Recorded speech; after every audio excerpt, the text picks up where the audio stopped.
video, I'm going to be doing a one-on-one call with Patricia from Snuggles and Fun Crafts. She is so sweet and she does craft shows and she sells on Etsy and she's trying to grow on Instagram. She's got a lot going on. She's also super hardworking. She works a full-time other job. So I'm going to be giving her some advice today and a one-on-one coaching call that I'm working with her with. And thank you so much, Patricia, for letting me record this session so that I can share it here on YouTube with you and we can all learn it together. So if you want to sell at craft shows, maybe you do sell at craft shows, maybe you're kind of struggling with your target audience, your ideal customer, or trying to figure out good displays to draw in more customers, or you just want to make more money in your crochet business, then this coaching call is going to help you out as well. So I'm going to flip to the recorded call that we had, and I can't wait for you to learn in today's video. And yeah, let's do it. So you say you have a market in 2 days? Yes. Okay, sweet. So you're just prepping for that? Yeah, I've been prepping for that market for about 2 weeks now. Okay. Oh, cool. Are you feeling ready for it? Yes. Yeah, good. Awesome. Well, I was reading a little bit about your survey that you filled out. Thank you for doing that, by the way. It helps out a whole lot. So right now you're working full-time somewhere else. Can you remind me Yes. what you do? I'm a full-time CNA. That's right. Okay. And you're doing your business part-time while working full-time. Yes. Oh my gosh. Well, that's awesome. That's crazy. Like, cool.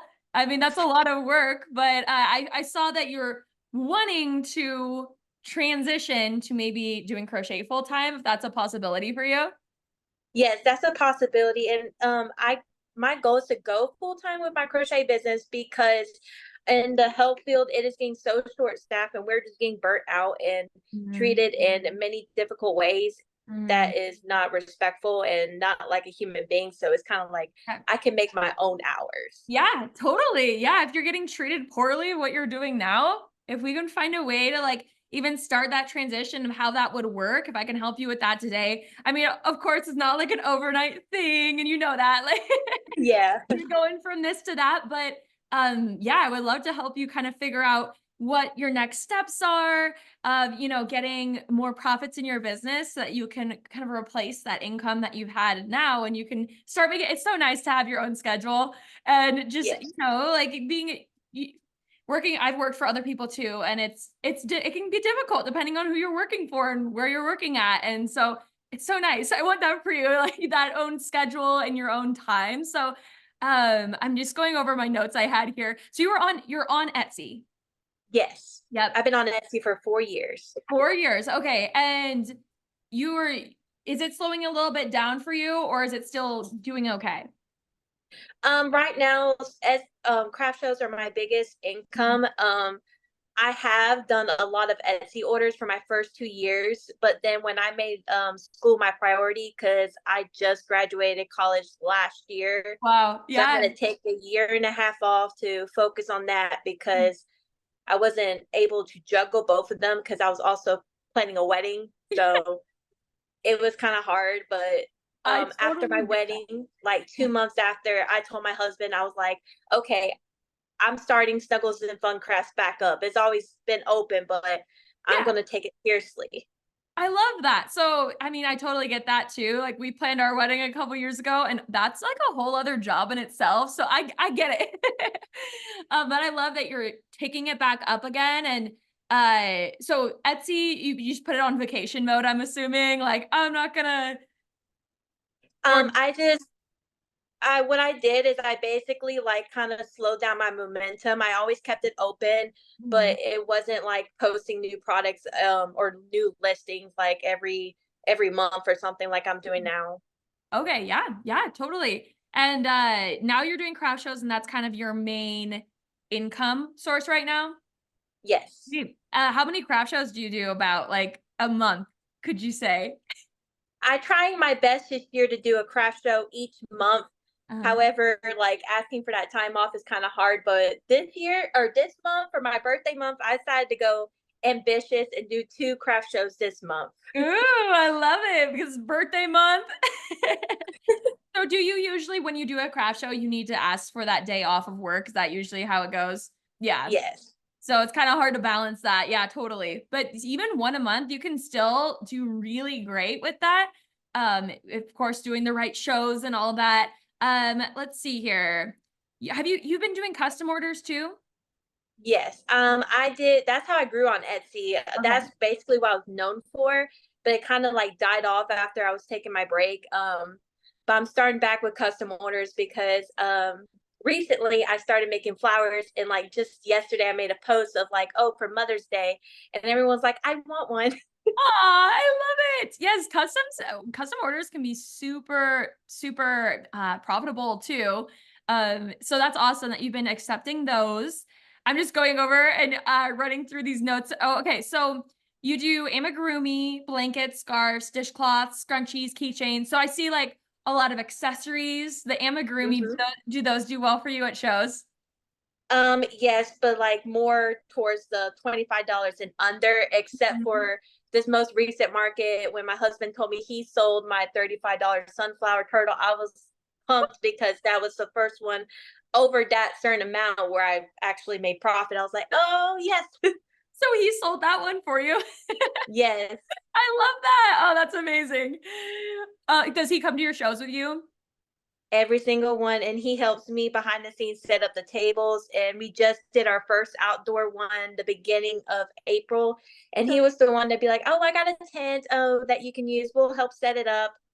Oh, I love that you have his help and support. That makes a huge difference to doing. I mean, you already are working full time. I'm sure this is just a lot more work on top of it. So I love to hear that he's there and hangs out with you and helps.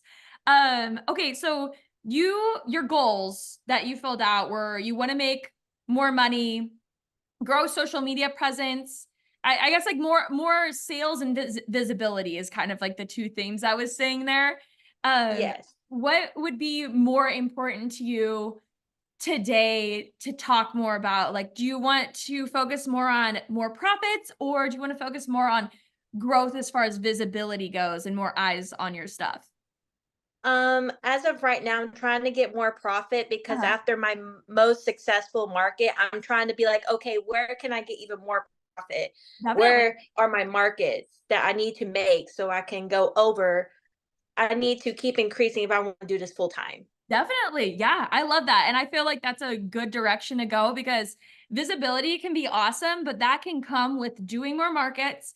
And you don't need a huge social media presence to make more profits in your business. And so I think we can talk more about craft shows, how you can find better shows, how we can amp up some of those sales and make more money. I think that would be super beneficial. Just because we only have so much time. We can talk about social media too if we get to that, but I think we should focus definitely on the craft shows. I love that.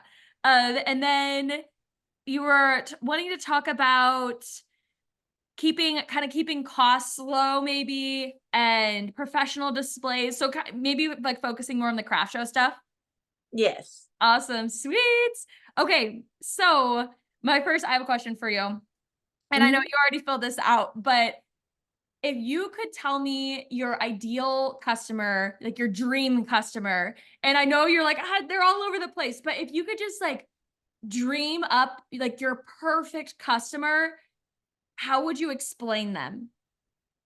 My perfect customer is where they have a heart for handmade crafts and they value the work that's in there Mhm. instead of just be like, oh, we support them, but um it's kind of hard to explain. Like they because some people be like, oh, they're just doing it because they feel an obligation to. No, this is one that they constantly support small business and they see the value of it.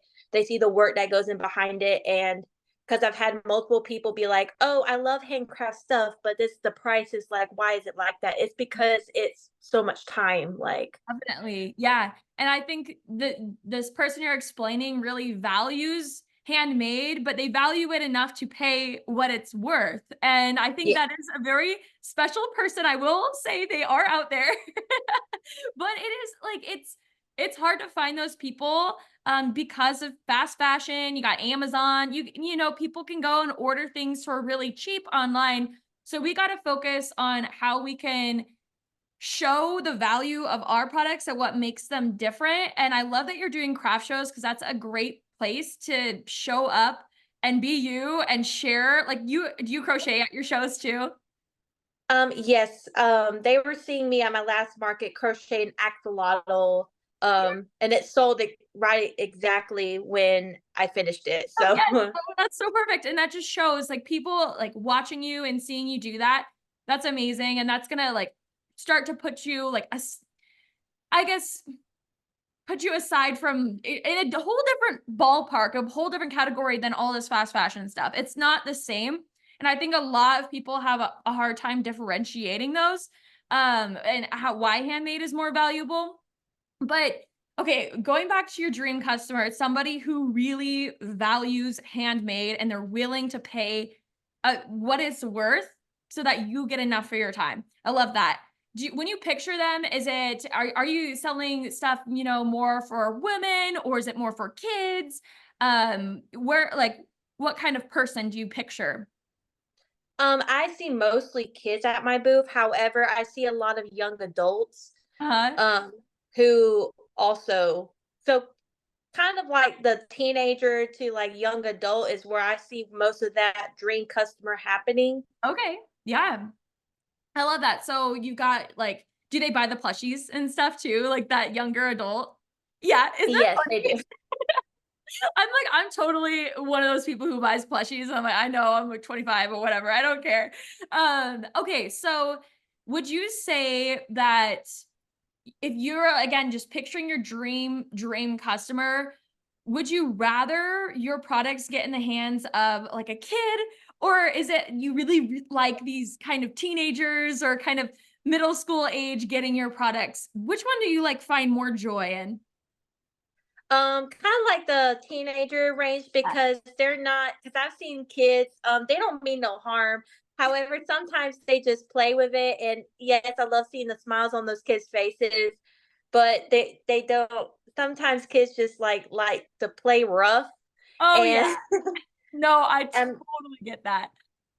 and it's kind of like, well, they are made to like be molded back together, but you gotta treat them with just a little bit more care. Totally, I totally get that. When you see a kid play with something, you're like, "Ooh, like, don't play with it that rough. It's still handmade." Like, I know it's great quality, but, you know, I definitely get that. Okay, so if we're, like, thinking of your dream customer, I'm thinking of a kind of young adult because we've gotta think, okay, really, really young, like, teenagers, they're gonna have a harder time with having enough money to afford handmade stuff if we look at it that way. So Yeah. I'm thinking like your target customer, just with chatting with you and the items you sell and what brings you joy. I'm picturing like a young, maybe a 22-year-old girl. She doesn't have kids yet, but she's just bubbly and fun and she loves like collecting little knickknacks and things at shows. I see her just kind of being against this fast fashion movement. She like totally loves supporting small businesses and she's that this is your dream customer, right? And we get to dream her Mhm. up. And why I'm doing this with you is I saw when you filled out your form that you're like anywhere from kids to young adults, which is fine. That's totally awesome. And even as we're doing this, you're still going to have kids that buy your stuff or parents that buy it for their kids. But if we can focus on your dream customer, you've been wanting to make more money and do bigger shows and make more sales. You're going to be amazed. It's going to blow up for you. So I just want to start there with your dream customer, and I'll be giving you like little homework assignments throughout, and I'll kind of recap at the end of our time. But the first thing I really want you to do is start noticing at your next craft show. You have one in a few days. At that show, I want you to notice how many of that dream customer you have and start writing down some of like their characteristics or some things that maybe like even ask them, like you see a young adult come up and they really love your stuff, say maybe, I've been thinking about making a couple things you've been thinking about making, and you can ask them, would you ever like, is that something you'd be interested in? Or, and you give them your business card, really build those relationships with those people and ask for their opinion because it's going to help you guide to growing. So definitely want you to do that. We'll kind of recap.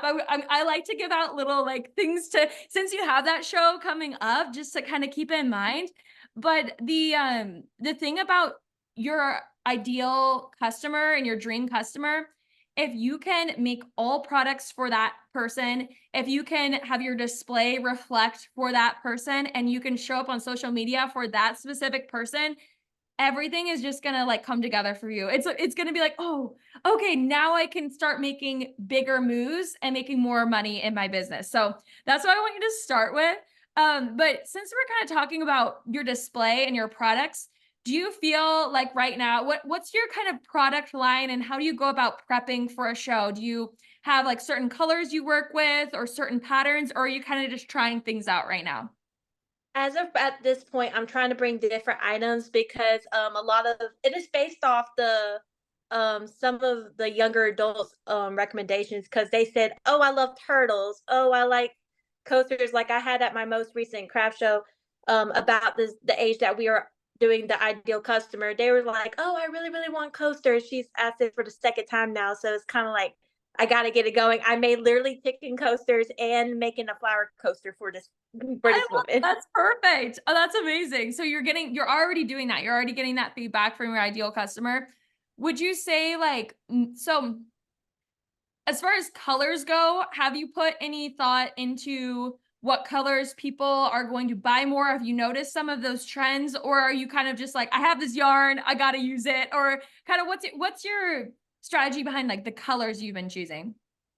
My strategy is kind of like making my display colorful, but also kind of attracting kids, but also attracting the younger age because I know that a lot of people like blues and pinks and Mhm. sometimes purple, but I've noticed that a lot of people like the neutral colored chickens.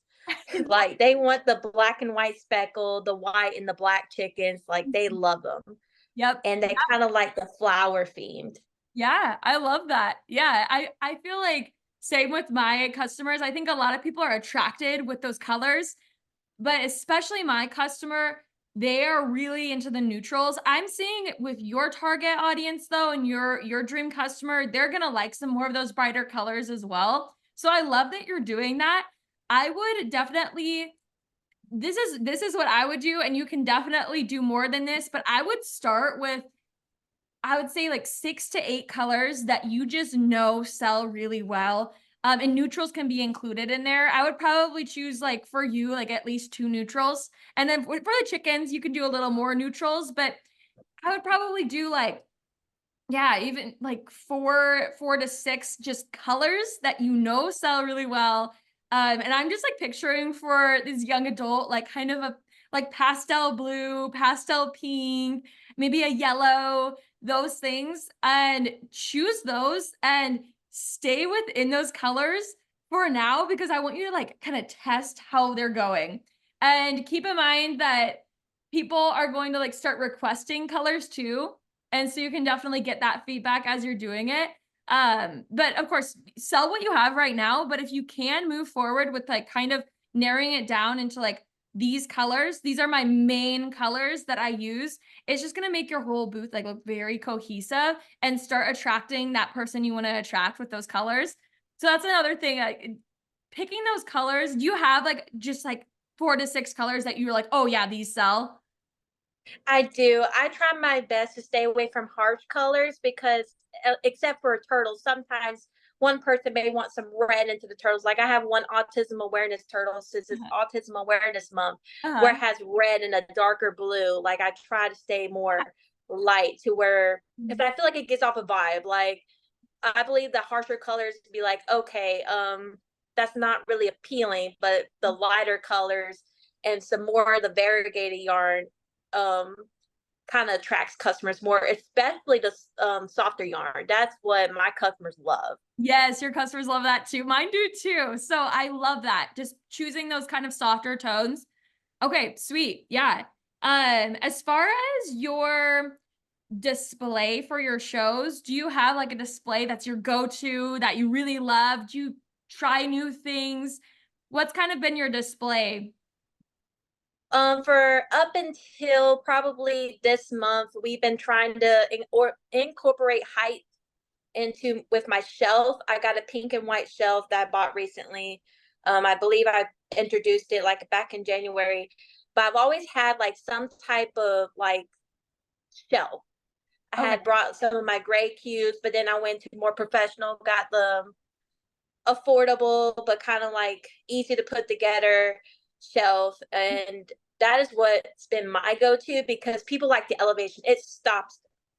Definitely. But recently I've been trying to more incorporate tables with varying heights. Like I love that. sometimes I have these clear bins, and sometimes I sit my plushies on top of the clear bins to create varying height. Mm. Yeah, I love that. I love vertical is the way to go for craft shows. You already got that down.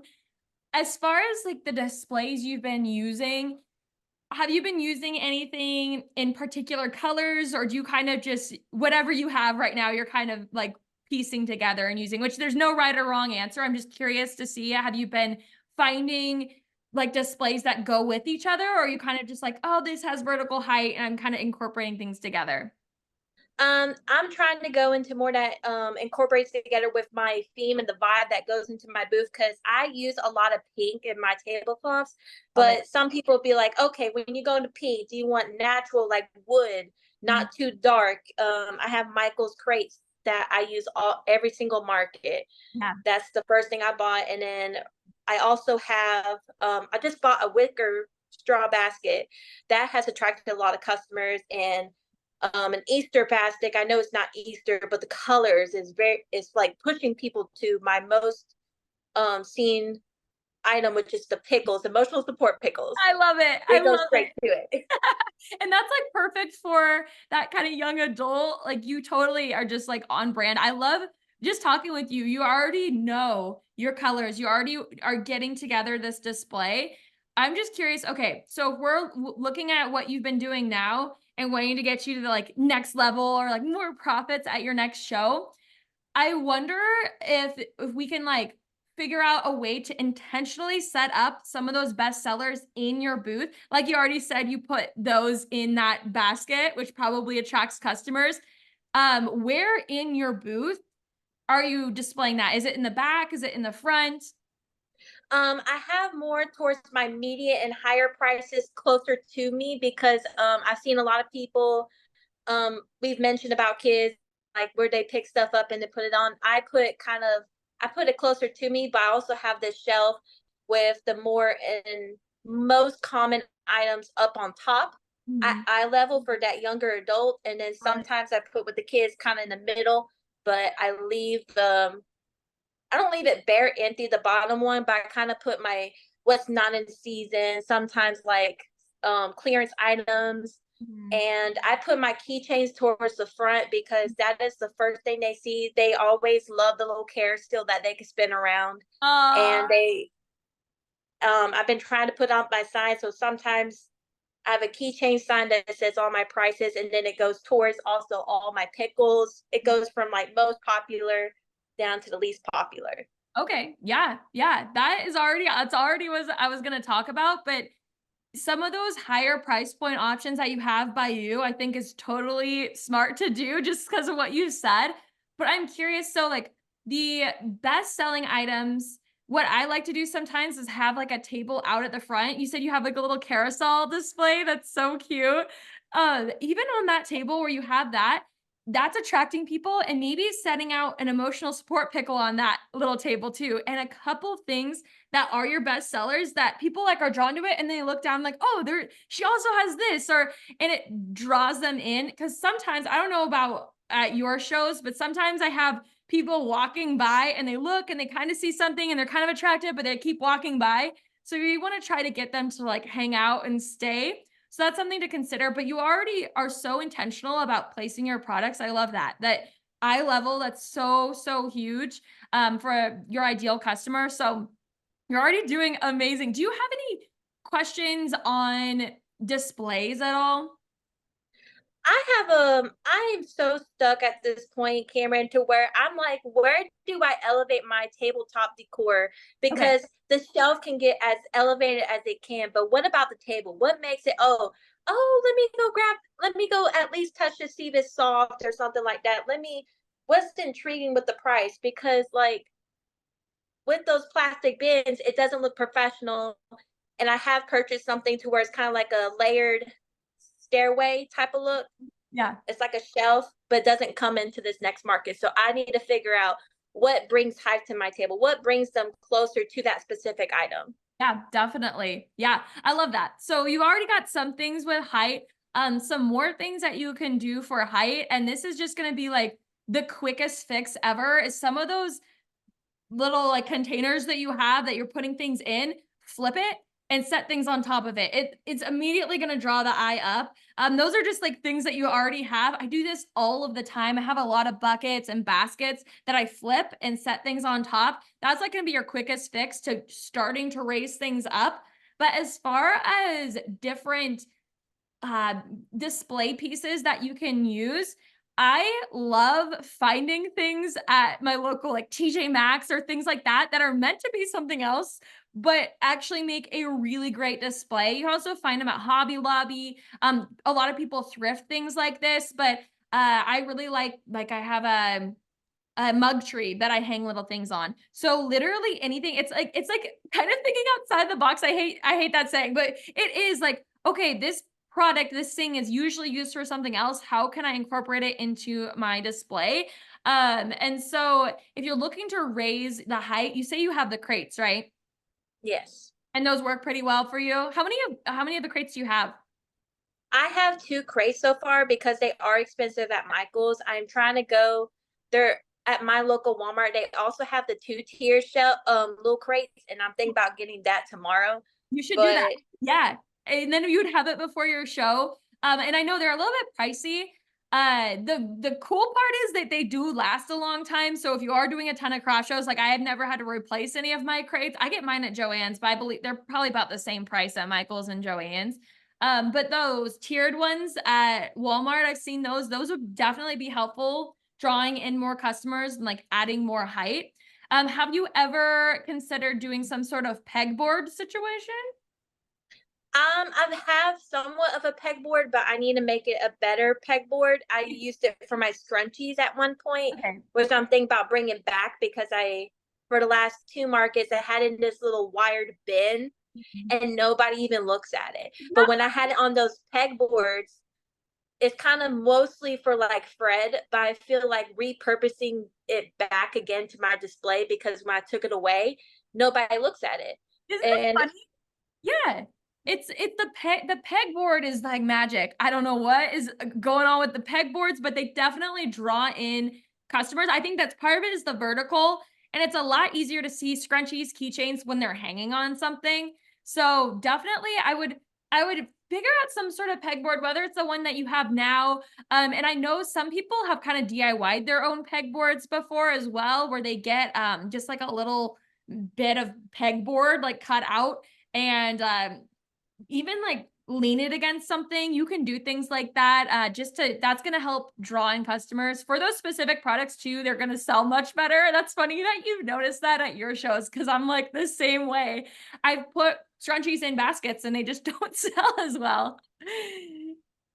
but with that pegboard I do have, I steered away from it because when I was wanting to make more, because it was selling, it's like I can't fit the same colors. Like I can't fit like 5 scrunchies of that color on that one peg. Like it's gonna look cluttered. It's not gonna look professional. Mm. So I have to look something for like maybe the mug tree or something Yeah, that that will would be probably. perfect to stick that. I stick my scrunchies on there all the time and it works really well too. Yeah, I can send you some of the links to some of the stuff I have. I'm all about getting super affordable display stuff because I've always just been one of those business owners where I'm like, I'm doing it on a budget, you know? And so Mhm. usually all the stuff that I have is like that is off Amazon. So I can definitely send you the link for that. Okay, so do you have any other questions as far as display stuff goes or products for your actual? How do you get your signs to look as good as you do? Because I go on Canva as well, but it's just like they like it right now, but it's kind of like my sign holders, it will not stay, but also it drops down to not eye level. So they're Okay. looking at the sign holder, they're like, and I'm trying to up my design on mine to where it fits everything so Mhm. they don't still have to ask. Okay. But like I don't understand how you get it so like branded. And I'm like, I'm trying my best. That's so okay. I just wanted to make sure I'm like understanding how you're doing your signs. So you're designing things on Canva and then you're printing them and putting them in holders. Okay. Yes. Yeah, and that's a super great way to do it. And just keep in mind I have a background in graphic design, so I'm such a nerd about this stuff and like I love branding. So don't feel like, "Oh my gosh, how do you do it?" I'm like, "This is just like my thing." You know, I love it. But what I would recommend for you is as far as your business goes, do you have certain colors that you're using and certain fonts that you're using? I don't have certain fonts, but I already have on the Canva the little branding kit where it's like the colors in my logo. Like most Perfect. stuff, like I mostly have the pastels. I picked pastels because my grandmother, who used to like to watch me crochet, she loved pastel spring colors, so I incorporated it into my logo. I love that, and it's still drawing in that customer, like we were just talking about, those colors and those kind of not so harsh colors. That is like that fits your brand perfectly. I love that. So you have a logo, you have colors, and you don't have like different fonts quite yet. No, That is going to change the way your branding looks so much more. I feel like we often talk about logos and colors, but we forget about the fonts we're using, and this is going to help your brand a lot and just feel a lot more cohesive. So I would choose, and by the way, with your colors, I don't know how many you have right now. Do you have like a guess of about how many? I have like four. Okay, 4, that's perfect. I wouldn't do any more than that. I think that's solid. And then for your fonts, I would do no more than 3, ideally 2. And it sounds so crazy, but this is gonna make your whole brand feel so consistent and so cohesive and so professional.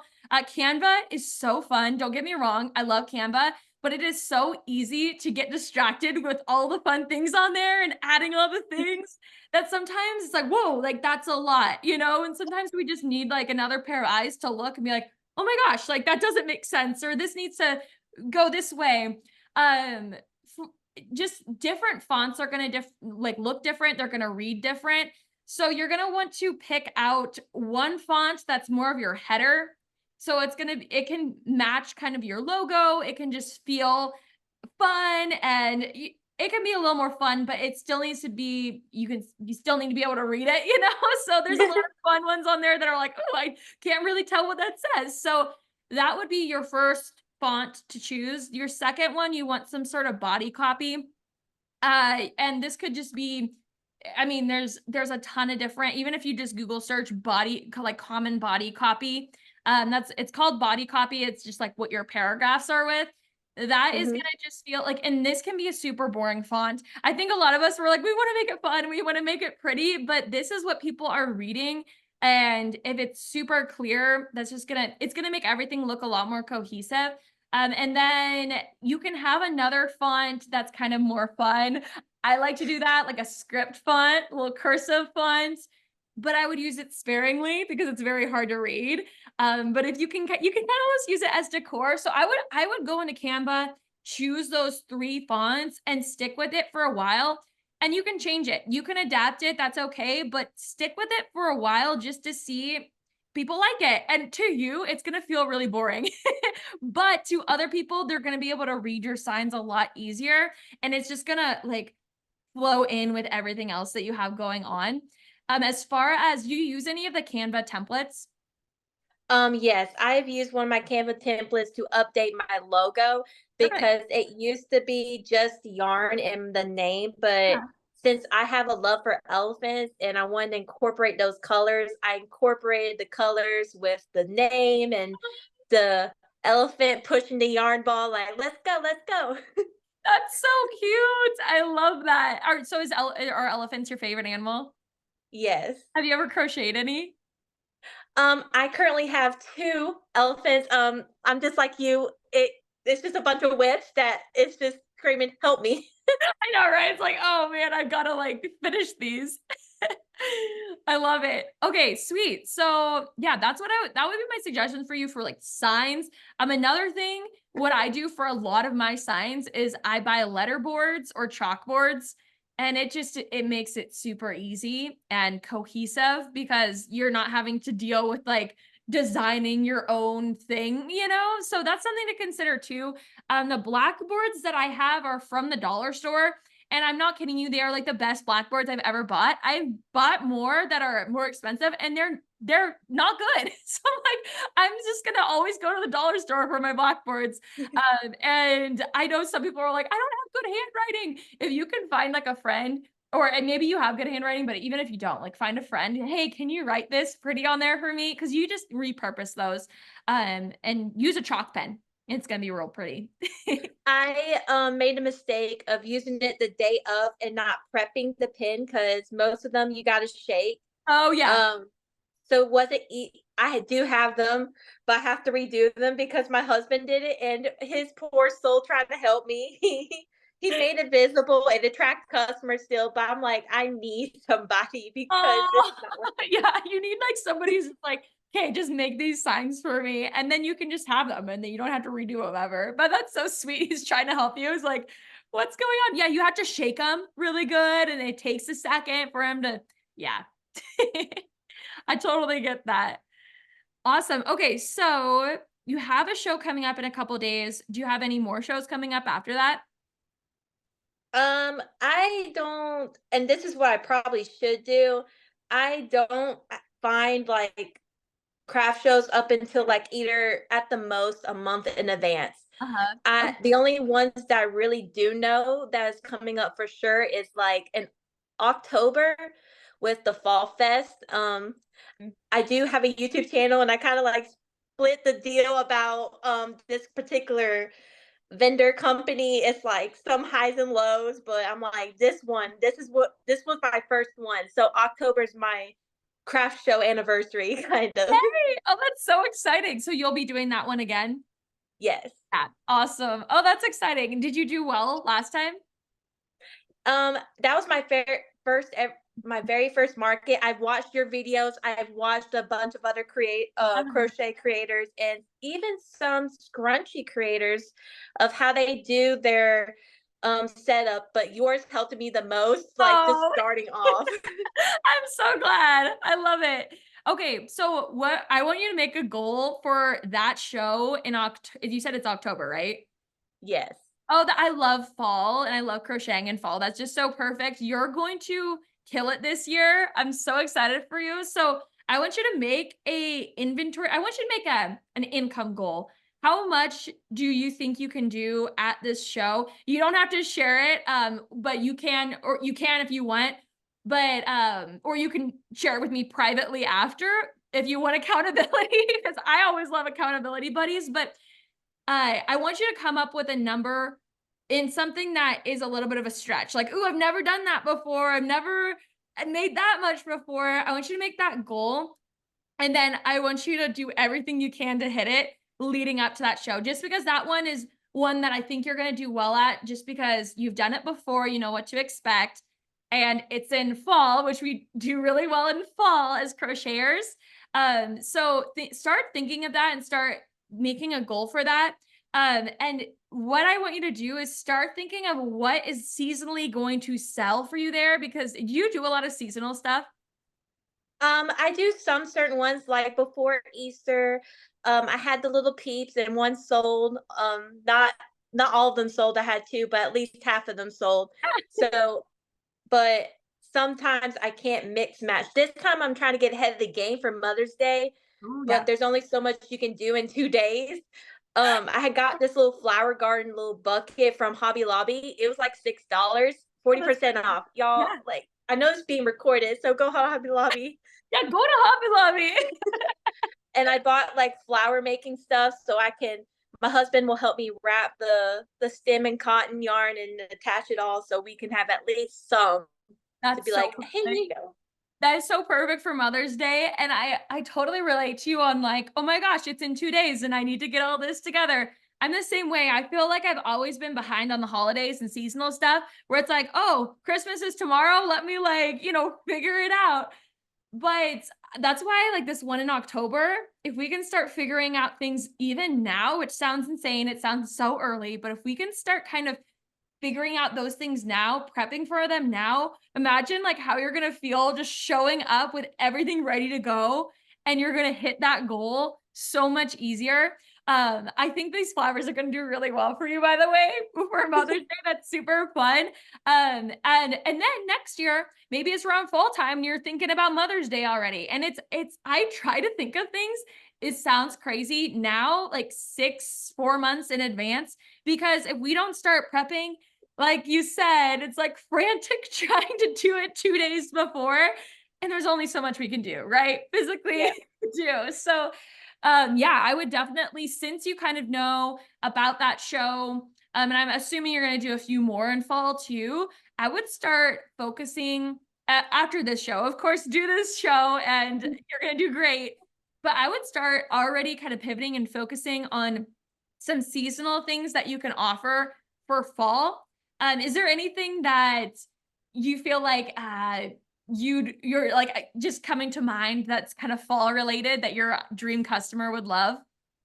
Well, I have already still like a bunch of it from the very first market where Perfect. it's still like some fall stuff and it's close to Halloween. Normally that market is close to Halloween. Perfect. So I already have like a ghost and bat and but I want to make a bunch of horror characters because that sold a lot for me even on Etsy. Really? Okay. Yeah. Yeah. And I think that would be good for your ideal customer. I feel like that would sell really well. So even if you can start thinking, okay, I have this show in October and I want to do these, even come up with like 5 seasonal things. I probably wouldn't do any more than that because, like you said, sometimes you're like, you don't sell all of it and then you got to store it for a whole year. So I don't want you to be like left over with like a bunch of stuff, but we also want to make sure we're prepped for it as well. So I would probably choose like 5 seasonal things that you're super excited about, like those characters. Could be kind of one category, the bees, the ghosts and the bats would be other, and then maybe 2 other things. I don't know if you've tried doing the pumpkins or if that might not really fit your aesthetic as much. Um, I have done the pumpkins and they used to sell for me at Etsy, uh, but it didn't for that market. But I'm okay. planning to I have to remake some because the way I packed them, they have the cinnamon stick, which was your idea, kind of got a little bit bent, so I have to fix it. Oh, fix it. Yeah, I know storing those can be hard when you have like a bunch of them. Okay, so you maybe you don't even want to super focus on those, just if they weren't doing super well at that show. If we're thinking at this show in particular, if you can come up with and I think you were saying before that the lower price point stuff does better. Mhm. What is your ghost a smaller ghost? It's mostly towards my target audience. I have one big ghost just in case. A kid be like, "Oh, I want the big ghost." I have that because I It's just it was fun. my first time. Okay. But I do have one that's kind of like a medium size, kind of like the $25 mark. Uh, yeah. Oh, that's perfect. I do you have any that are like little, teeny tiny minis? I'm gonna try my best. I'm Okay. working on some. There's a pattern and I can't remember the pattern off the top of my head. Oh, maybe no, I don't remember. I will have to I will have to like link it in this video and then also send it to you. It is a really small plushy um ghost that I think would sell really well for you because I was selling them for $12 because they were small and they were selling like this. I think I could have charged a little more for them, but it just fits in that kind of lower price point range. I think your target customer would really love it. So I would look into doing it, and it's with a soft yarn too. So I think that would work really well for you. And then yeah, if you're doing the bats and maybe you do a couple more kind of bigger things. And this is like a good time to start thinking of, oh, maybe I want to do like a character or something like a big spider or something that's more Halloween like, but I know it's more of a bigger ticket item. I might only make one or two of them. Now is a good time to start prepping for that because as summer comes and goes, you're going to be like, oh my gosh, I wish I did that earlier. So it feels so weird to start prepping for this like this time of year. But I think after this show, if you just like put all your energy into, okay, I have some shows in fall, what's going to sell well there? What is my dream customer going to love? You're going to kill it. I'm so excited for you.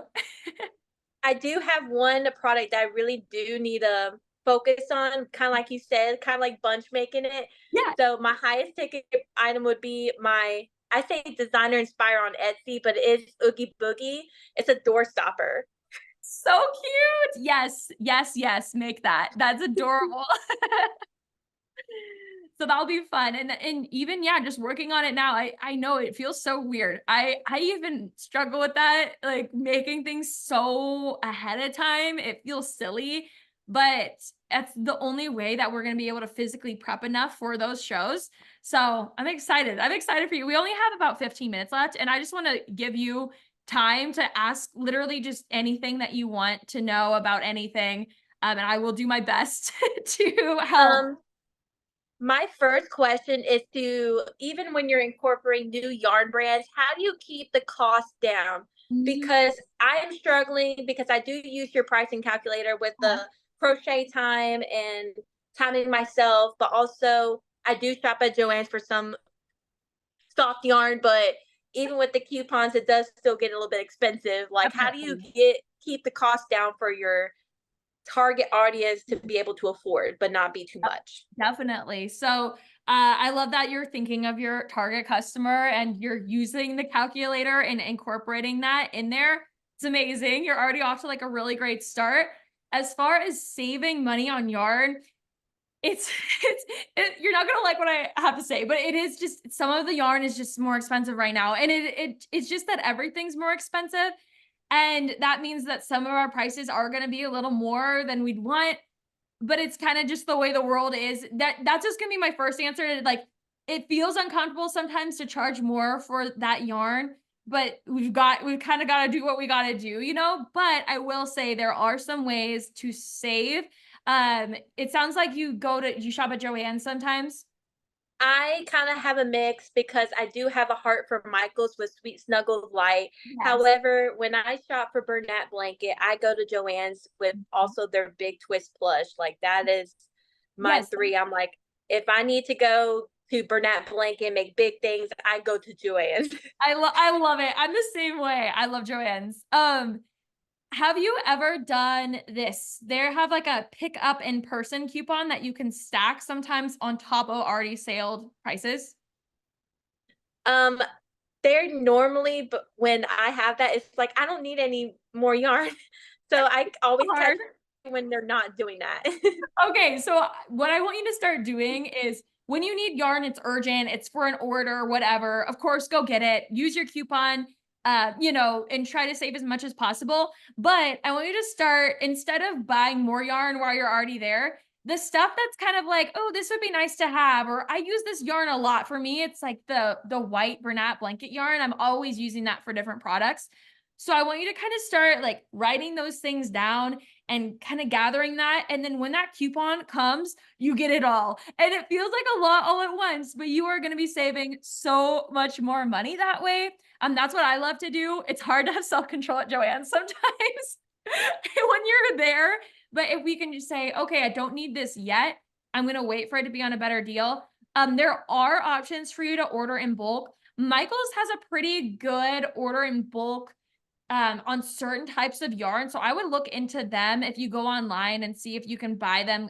And it's kind of less in bulk. It's more like 3 at once or 6 at once. You're going to save that way. As far as like ordering in bulk though, I don't even do that just because it's a ton of yarn. You got to buy like 25 skeins of one color. I'm like, I don't need that, right? So yes, you would save money that way. So you just kind of have to gauge, okay, and it sounds like a lot of the stuff you make, if you're working on custom orders and things like that, it's just going to depend on that project. But if you can kind of write a list of those types of yarn that you use all the time, and then when that coupon comes, you jump on it because you will save a lot more that way. I love to do that. And I love to Kate, do you follow Katie from Katie Being Creative? Yes, I do. I watch her videos as well. Oh, she's so sweet. She's the one who shared this with me because she's a genius, man. I'm like, you just like crack the code to shopping at Joann's, but she even waits for those 60% off ones, and she'll use those on the big things of polyfill, which is like mind blown. Like that, those coupons, if we use the right ones and the right things, can really save us a bunch of money. So that would be kind of what I would recommend for you. All right, my next question would be more heading towards social media because I see your Instagram post and it's so aesthetic. How do you do that with craft shows? Because it's a chaotic day and sometimes you have not the ideal background. Because Oh, for okay. my small ones, for my small craft shows that are not like, oh, they have an organizer or they are kind of like not as big. Like I just did one at the Market of the Mill and I see my husband's truck behind it because that's the way they had it planned. It's like, how do I have that when it's being aesthetic with the light hitting? Like, how Okay. do you do that? Oh, you're so sweet. I don't film at every single show because some of my shows, I'm like, the environment, like the lighting stinks. When I'm inside, the lighting is always an issue. So I love to film when I'm outside. That you just get the natural light and everything just looks so much better. So a lot of the things that I do for social media, I batch on those days where I'm like, my display looks good, my outfit looks good, I'm outside, the weather is good, and I just batch a lot of stuff when it's slow. And you don't want it to be slow, but sometimes there's a slow hour and I'll just get up and start filming a bunch of stuff and I batch it. So that's definitely a tip for you. Just get as much as you can when you do feel like really like good about this space. But as far as like, my husband's truck is in the background and I don't know, it just doesn't feel perfect. Two things. One is nobody's really going to notice that. I think we think, oh, this looks bad, but really you're showing up real on social media and people are going to relate to that. They're like, oh yeah, my husband's truck is always in the back of my videos. And that kind of goes to my second point is like, if it's kind of like a weird video where you're not super confident, you can even just call it out. Like, you know, when my husband's truck photo bombed my aesthetic video I tried to take, or like making it funny and twisting it around like that, then it doesn't feel like that video goes to waste. Because I think a lot of the times, and I'm the same way, I take a bunch of videos and I'll look at them and I see, that's not perfect, I don't know if I should post that, and I don't post it. But if we can kind of figure out a way to make it work, social media, it's all about showing up consistently and showing up and doing a lot on there, so it's not all going to be perfect. So definitely I hope that helps. Just want It to does. okay. What other questions you got? Um, I'm trying to think about it. Like, how do you figure out the good price when you're making a big item? Kind of like your hats. You say you like price them at like a $45 mark, I believe. Yeah. Mhm. And like when you're pricing it and it takes I make custom plushies. Sometimes it takes longer. Sometimes it takes 5 hours. How Mhm. do you meet like what would you give advice to me when I'm over here going to the pricing calculator? It's like, well, I don't because sometimes they're like medium plushies and they're saying, oh, charge $60. Mhm. How how do we make that middle point where it's like, okay, I'm paying for my time. However, how with the details and all, I don't know if this is worth $60. Like, what Mhm. would be your advice? Yeah, so I think there's kind of like two things that I want to touch on. One is maybe that's just not a product that you want to sell. And like sometimes it just comes to, this took way too much time. And I guess there's three things I want to talk about, but this took way too much time. Maybe I'll make it once, I'll try to sell it or I'll clearance it out, but I just like this isn't going to be profitable for me in my business. Maybe it's fun to make these once in a while, but it's not going to be like my thing that I do. So that would be like my first thing. And then next is, you've got to think of the value of it, and that it's worth that because of the time you put in. Does your customer know that? Not necessarily, but it's kind of one of those things that they don't have to buy it. You know, like they can look at, some people are going to be mad about it. They're going to look at the price tag and go like scoff, you know, like, oh my gosh. But it doesn't matter because there will be somebody who comes across that, your ideal customer, your dream customer we talked about. They're going to be like, wow, she's so talented. She is worth this. I want this so bad. And they're going to be so willing to pay what it's worth. So there's kind of another option. If you feel like it's truly worth that, then charge that and someone will find the value in that. But don't like bank on that being your best seller, you know, because that is a higher price point. And I had like a third. Oh yeah. Third thing is you don't have to, and this is like, you don't have to make that amount on that item if you're willing to put the price down for your customer, but you've got to know that you're going to be making less for your time. You can do that. That is an option. I think we don't talk about it enough in this community because, and I mean, I want people to earn what they're worth. But at the same time, if there are products that you truly love to make and you want to sell them and you don't feel comfortable selling them at that price and you feel like I want to sell it for $50 or $45 and that just feels better for me and I don't mind that I'm not making as much on this specific product because all these other products I'm making more than that, you know? That's an option for you. So you got to kind of gauge, and it's going to depend on each item too. You know, I don't even like making this. Why am I, you know, or this took way too much time. So I hope that helps and kind of gives you some options. There's no wrong answer here. It's just whatever you're feeling with whatever product. It's your business, you know? Yeah.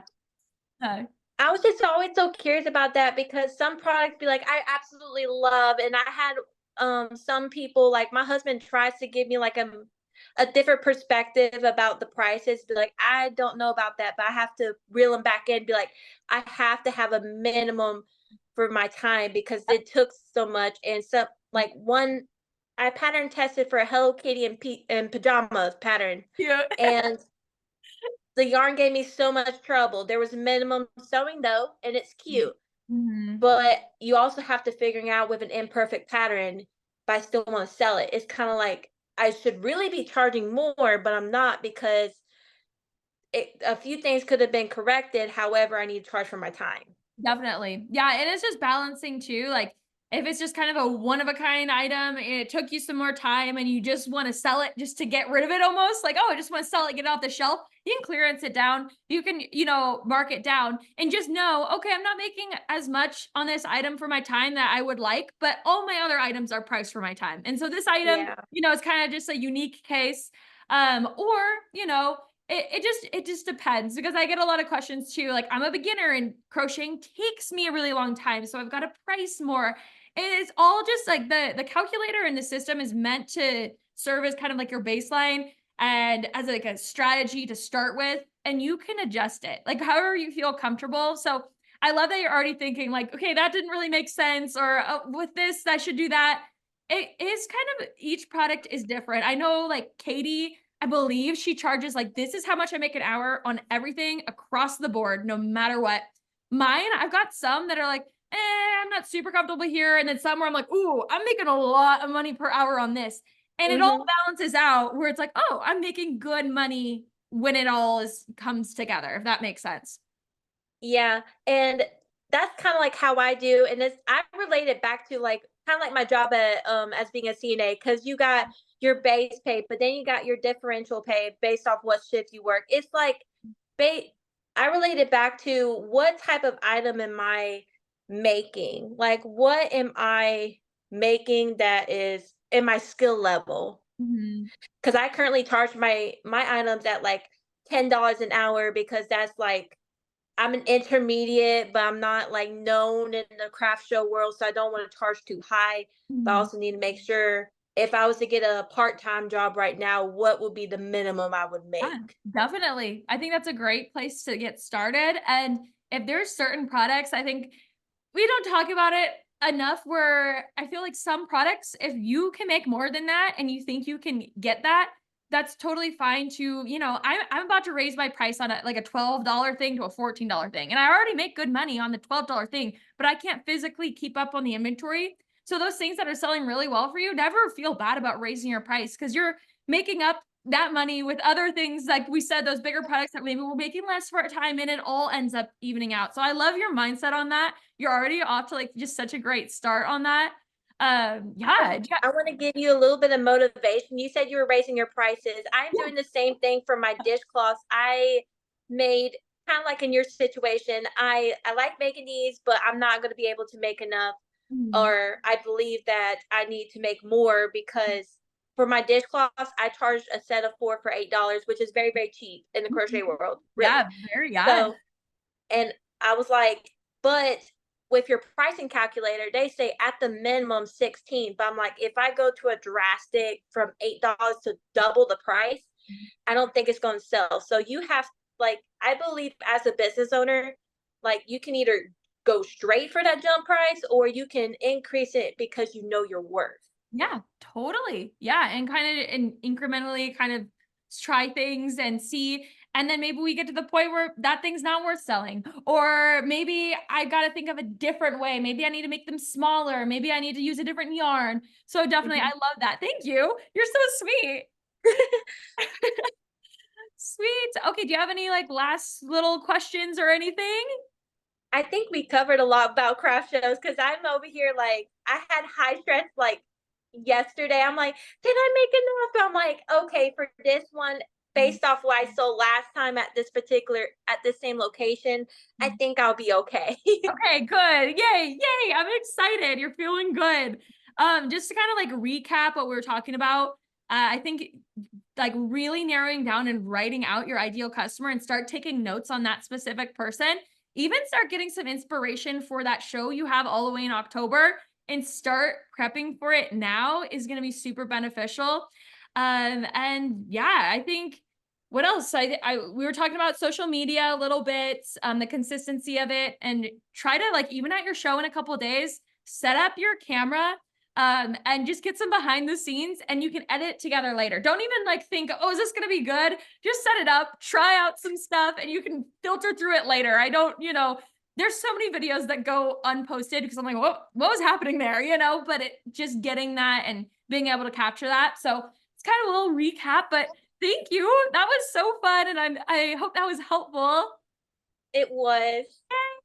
Awesome. Well, happy early birthday and good luck at your show. And is it 2 days, right?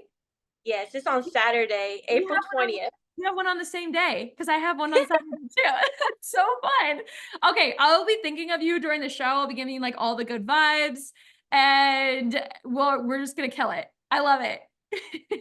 Thank you so much for hanging out with us in today's video as I coached Patricia in her business, and I just had so much fun. I had so much fun hanging out with her. I also love hanging out with you here on YouTube. So thanks for being here. I hope today's video was helpful. And if you want more tips and tricks on how to make more money in your crochet business, be sure to subscribe down below. And if you want to keep hanging out with me here on YouTube, I would love to keep hanging out with you in this video right here. Bye.